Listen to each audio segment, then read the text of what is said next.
Hay una sensación de que el mundo está cambiando a una velocidad de vértigo, ¿verdad? Es casi inexplicable.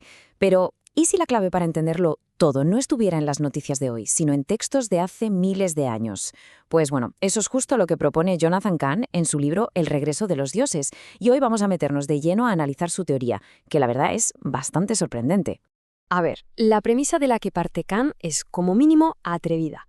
Lo que viene a decir es que hay un misterio antiquísimo que, si logramos desvelarlo, podría explicar todo este torbellino de cambios sociales y culturales que estamos viviendo. Y la pregunta que lanza, pues es de las que hacen pensar, y muy directa.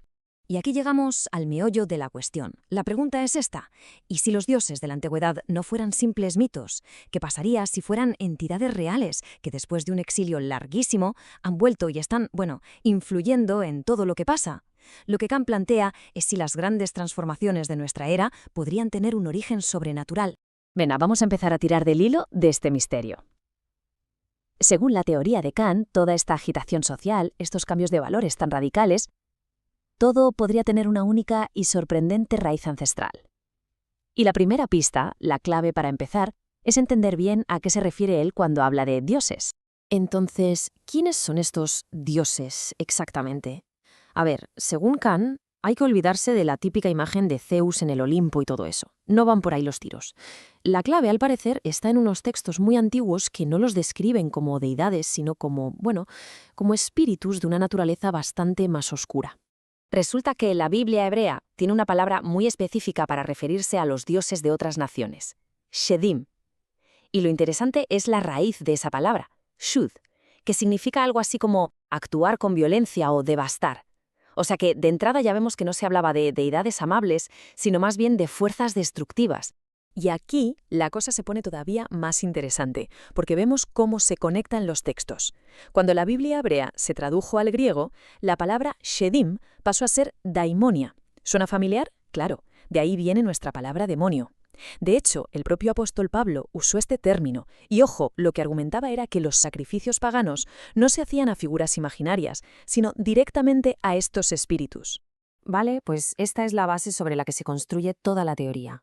Los dioses del mundo pagano no eran simples cuentos. Según Kant, eran en realidad una especie de máscaras que ocultaban a entidades espirituales reales y muy activas. Entender esto es el primer paso. Es fundamental para luego poder hablar de su regreso. Claro, porque si hablamos de que estos espíritus han regresado, eso significa que en algún momento se tuvieron que ir, ¿no? Entonces, ¿qué fue lo que los expulsó de la civilización occidental? Pues bien, la teoría de Kant propone que hubo un evento histórico a escala masiva, que él describe ni más ni menos como un exorcismo de la civilización.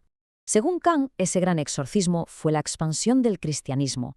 Básicamente, sustituyó un mundo dominado por altares paganos y prácticas como el sacrificio por una forma de ver el mundo completamente diferente, con una nueva base moral que, por ejemplo, declaraba la vida humana como algo sagrado. En ese proceso, los antiguos dioses sencillamente fueron expulsados. Pero ojo, porque esa expulsión venía con una advertencia. Y aquí es donde Kant coloca el eje central de toda su teoría, en una parábola muy antigua, una historia que en su interpretación no iba dirigida a una sola persona, sino que era una profecía y bastante escalofriante para toda una civilización que decide darle la espalda a su pasado. Es la famosa parábola de la casa vacía. La historia es así: un espíritu inmundo es expulsado y la casa queda limpia y ordenada. Pero aquí está el peligro, el vacío, porque el espíritu original vuelve, y no viene solo, sino con 7 espíritus peores, y el estado final, como advierte el texto, es peor que el primero. Y aquí es donde Kant le da una vuelta de tuerca a la interpretación. Para él, la casa no es una persona, no. La casa es una cultura, una nación entera, es toda la civilización occidental. Por lo tanto, la advertencia no es algo personal, es algo a escala de civilización. Así que el proceso, según esta lectura, se desarrolla en 3 actos. Primero, la casa es limpiada. La civilización occidental es, digamos, exorcizada de sus dioses paganos. Segundo, la casa es vaciada. Esa misma civilización empieza a alejarse de la fe que la había limpiado y al hacerlo deja un vacío espiritual. Y el tercer y último acto, la casa es reposeída. Los espíritus originales vuelven a ocupar ese vacío, pero esta vez con más fuerza, y el resultado final es mucho peor. Vale, entonces, ¿quiénes son exactamente estos espíritus que estarían regresando? Kant no se queda en generalidades, no. Él identifica a un trío muy específico de entidades, a las que llama la Trinidad Oscura, y serían estos tres los que estarían entrando en la casa vacía de Occidente. La lógica que sigue Kant es como una especie de espejo histórico. Él argumenta que la civilización occidental hunde sus raíces espirituales en el antiguo Israel. Por lo tanto, si se aleja de Dios, lo que se conoce como apostasía, pues lo lógico es que atraiga los mismos espíritus que ya tentaron a Israel en el pasado. Y el primero de este trío es probablemente el más conocido de todos. El primer integrante de esta trinidad es el que se conoce como el poseedor. Su nombre antiguo es Baal. Vamos a ver un poco quién era y sobre todo cómo se manifiesta hoy en día, según Kant, de una forma que es, sorprendentemente visible. Baal era, para que nos hagamos una idea, el dios de la prosperidad material. Ofrecía riqueza, buenas cosechas, a cambio, eso sí, de lealtad absoluta. Para el antiguo Israel era la tentación con mayúsculas, darle la espalda a Dios a cambio de beneficios terrenales. Por eso se le conocía como el poseedor. Para ilustrar esto, Kant traza una cronología muy concreta de cómo se fue vaciando la casa en Estados Unidos.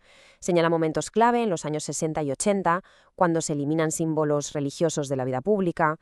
La casa se está quedando vacía, espiritualmente hablando.